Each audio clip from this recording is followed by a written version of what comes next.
Hello, Toby. You're CEO at Africa B2B Marketplace, Dooka, and really excited today to discuss payment flows between the platform and sellers. Thank you so much for joining us today.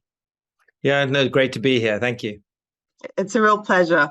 Toby, let's start with getting a sense of the B2B e-commerce space on the continent right now and what gaps Dooka is looking to fill in the market today. Sure. So the thing with when people say B2B e-commerce, they tend to think of those B2C platforms that are doing a bit of business to business. Almost all of the marketplace platforms on the continent at the moment are traditional business to consumer marketplaces that have started to include SMEs as part of their portfolio. So they are moving into the B2B space. The problem with that is that when you go to the large companies who are doing most of the transactions across the continent, and these are, large enterprises, they don't use those type of platforms. So they've been looking for something which can control the way that spend is controlled in a large organization. So that's really the bit that we are addressing on the continent, is making a business-to-business marketplace for Africa, which is suitable for large enterprise use. And that means building in a lot of the control that large enterprises need. Yeah, talk to us a bit about some of the unique and specific needs that, you're saying some of the regular platforms that, even though they do B2B, are not able to meet these needs for specific large corporations. Maybe you could dive into that a little bit. Sure. So if you think about it, if a large organization said to its users, look, we've got this issue with tail spend. It's hard for businesses to manage tail spend where there are thousands of suppliers transacting small amounts. So if they were to say to their users, look, why don't you just go and buy this on Jumia or on one of the existing platforms, it would mean that they were essentially encouraging what they call rogue spend, which means that, that people would go out there, they'd buy from any supplier without the company having any control, and they would end up paying on a credit card and claiming it on expenses. And that's the opposite of what businesses have been trying to do for the entire time that procurement has existed as a function. So what's needed is a platform that feels like that, because that shopping experience is great, right? To be able to say, okay, you want to buy a desk and chair, you just go and browse, click and check out. The important thing is what happens when you're browsing and what happens when you check out. So when you browse, you need to be browsing suppliers that have been screened for that company. And every large organization has certain procurement rules about who it can buy from. And those suppliers have to be vetted. And so that's a big chunk of it, is making sure that when a company browses for something to buy, the suppliers they're seeing are suppliers that meet their purchasing requirements. Awesome. Checkout, though, sorry, I'll just finish the Sure. loop. When they check out, the important thing is that you don't pay by a credit card, but it raises a purchase requisition form, which goes through approvals, integrates with their ERP systems, and goes through the process that a large business requires. And so we do both of those things.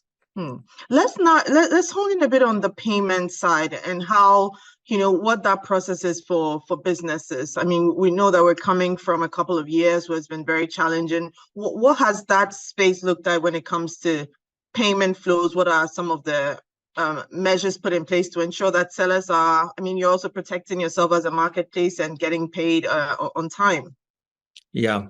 So there are two models for this kind of marketplace. And one of those is where the buyer transacts essentially with the marketplace, right? So they buy from us, we supply the goods. That's the merchant of record model, is what it's called. And the other model is where the buyer actually transacts directly with the supplier. So we as a marketplace would help them to find the goods, find the supplier, and then the transaction happens directly between the buyer and the supplier. At the moment, what we're doing with Dooka is the latter. So we're not the merchant of record. So if I mean, you probably saw the news that MTN are signing up to this platform. So MTN will not be, transacting everything with us. They will still be transacting with the suppliers directly, but they've got this much more intuitive, natural buying experience. Talk to us a bit about the MTN partnership, what that means for your business. I mean, it's one of the, if not the biggest telecommunications giants in the region. So how does it come to play, and what does it mean for your overall business plan? Yeah, so I mean, you're right. I think it's the 7th largest telco in the world. So it's an absolute giant of a huge company. And the thing which I found really interesting is I had a very early conversation when we were just launching Dooka as a concept with Dirk Carl, who is the CPO, the Chief Procurement Officer for MTN Global or MTN Group. And he got it immediately, right? So there was a real meeting of minds at that point, and I knew from that very first meeting that we were likely going to partner on this, and they've absolutely shared this vision. And it's quite, if you think about a large organization like MTN, they have their direct spend, which is buying the stuff that telcos, like masts and all the telco kind of stuff. And that's billions of dollars with a handful of suppliers. And that's quite easily managed, actually. Then they've got a huge amount of suppliers for all the incidental stuff that every business needs. And that is the tail spend challenge, that they've got a relatively small amount of spend with the vast number of suppliers. And that's a really big headache and has been for a long time. And when someone like us comes along and say, we can solve that problem, then, there's interest.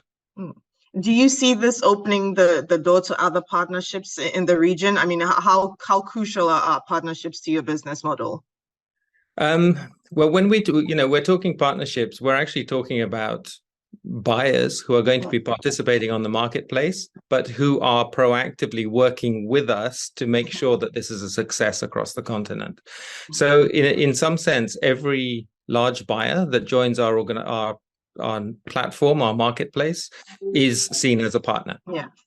So that is what, that's the sense in which MTN is a partner for us. Toby, let's look a bit at general trends. I mean, we look at the African region, there's a lot of fragmentation that has contributed to inefficient supply chains. There's the regulation aspect of it that plays a huge role as well. How have things changed in the last 2 years? What opportunities do you see emerging for the region when it comes to kind of restructuring, reassessing that supply chain network? So I think the biggest single thing that is happening across Africa at the moment that is going to be transformational is the AfCFTA, which is the free trade area. Now, more and more countries are joining that free trade area, which is fantastic news. Okay, this holds promise of an area a bit like the EU, the European Union, where you can have tariff-free trade.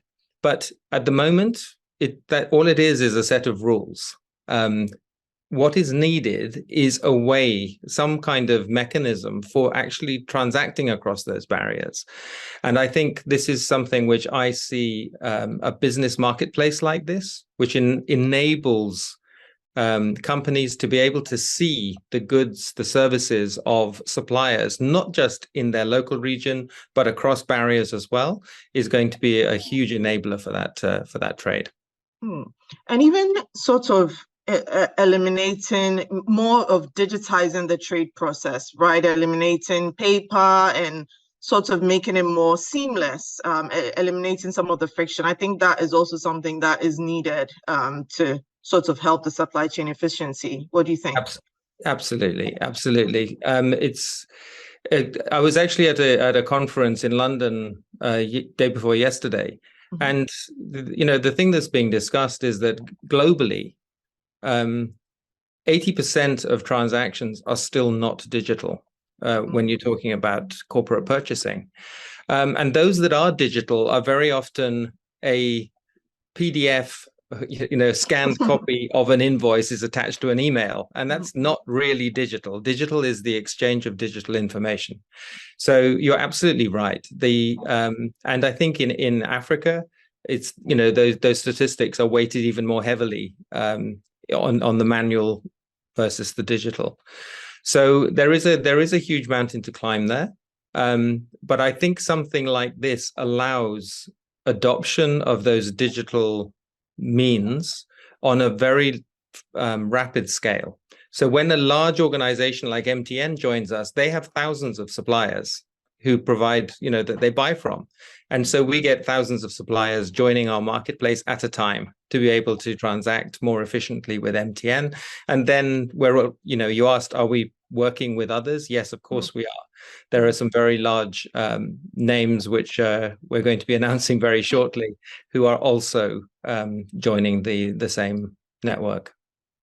And Toby, you mentioned the AFCTA. One of the initiatives the organization has launched is the Pan-African Payment Settlement System, PAPS. How do you see that also playing into the supply chain? I mean, PAP is expected to save African businesses, I believe the figure is $5 billion by kind of simplifying cross-border payments in the region.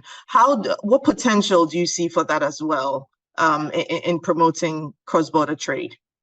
So anything that enables easier payments, of course, is a huge step towards adoption of digital systems which use those systems. We as Dooka, at least in our current model, we're not being paid or making payments. The payment is happening directly from the buyer to the supplier. So we would strongly encourage the buyers to enable those payments methods like PAPS to be able to have low-cost transactions. The challenge which will sometimes be faced is that some buyers have their own payment gateways and methods which they will probably prefer to use, but I think there is always room for as many efficient ways of paying as possible, so I expect there to be very wide adoption of it.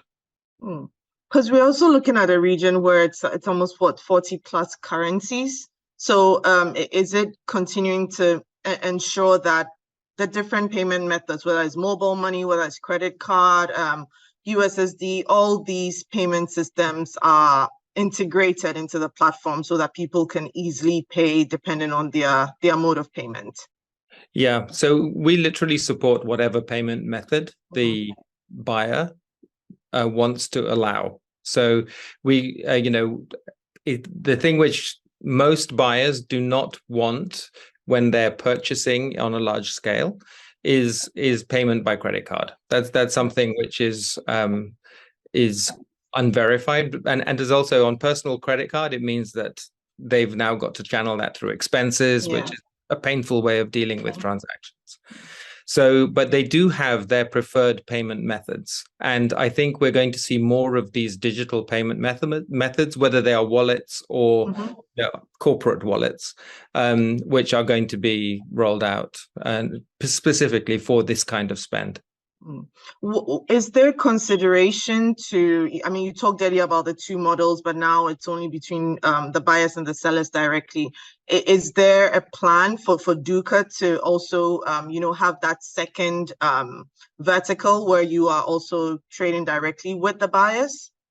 Yes, the merchant of record kind of model. Yes, that is what part of our plan.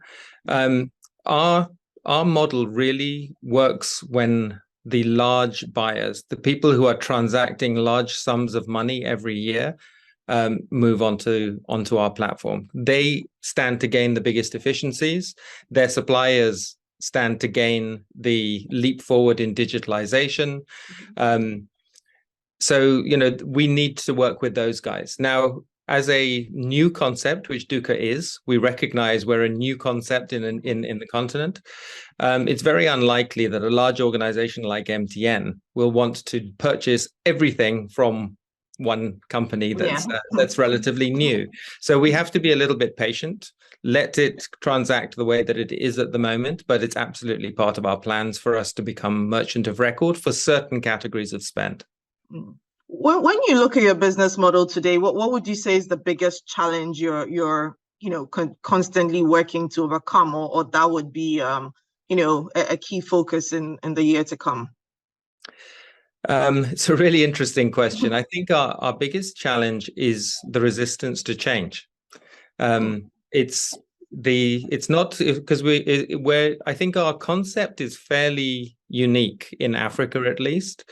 These marketplaces for large enterprises are really quite hard to come by globally, let alone in Africa.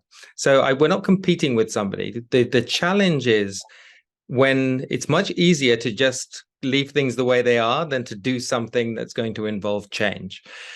So we're finding a lot of support at strategic level, at C-level in a company, the CFO, the CEO, who can see that this is going to be a way of absolutely changing the way procurement works across Africa.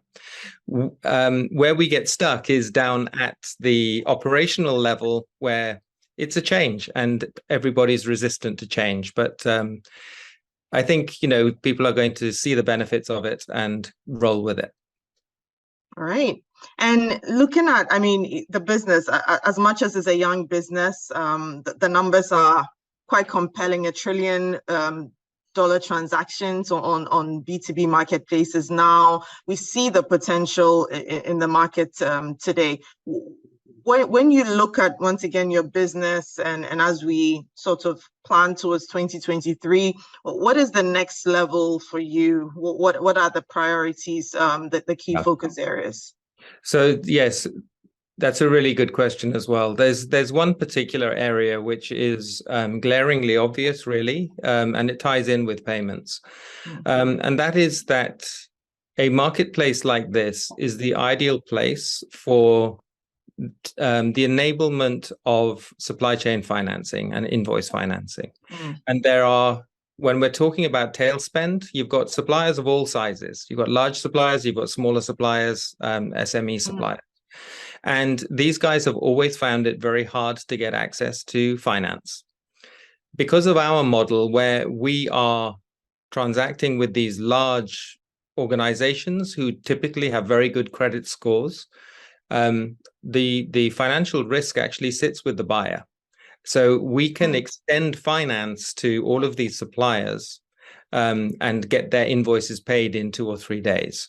That is probably the biggest change which we're going to be seeing rolling out over the next year, is the enablement of supply chain finance, so that we can inject liquidity into the market. And that is something which is just going to drive further growth. And that'll basically mean Dooka taking on the risk, right? Sort of standing in the gap temporarily whilst business continues. Yeah, either Dooka directly, or it could be Dooka with a financial partner alongside it. But the interesting thing here, if you think about a large organization, and again we'll use MTN as the example, they have already contracted to buy something from these suppliers. Even if it's a small supplier, they've already said, look, we are going to pay you. It's just a question of you sending us the goods, then we're going to pay you. So once the goods have been received, if we make the payment early to the supplier, we know that we can collect it from MTN. So the risk is actually very low. And this is where this model works very well, is we've got full transparency on the transactions with these suppliers, even the smaller ones, but we know we're going to collect our money because it's MTN who's going to be paying the bill. It definitely has to be a trusted partner, but I see the huge potential there if you're working with large corporations, which, as you rightly said, will pay regardless. What do you see? Any other trends you see for the B2B e-commerce space when it comes to marketplaces? Like you said, you're doing something unique in the region, but as we look to digitizing corporate procurement and kind of tackling inefficient supply chains, any other emerging trends in the region? There's a really important one. And that is the ESD, Enterprise Supplier Development. So particularly, I mean, in South Africa, it's a very big thing, but it is across the African continent in different ways.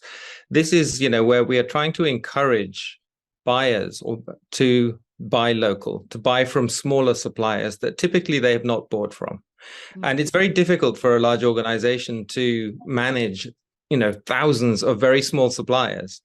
Whereas a marketplace, we can welcome these guys in. We can put an education package around it to help make them more suitable to sell to large organizations.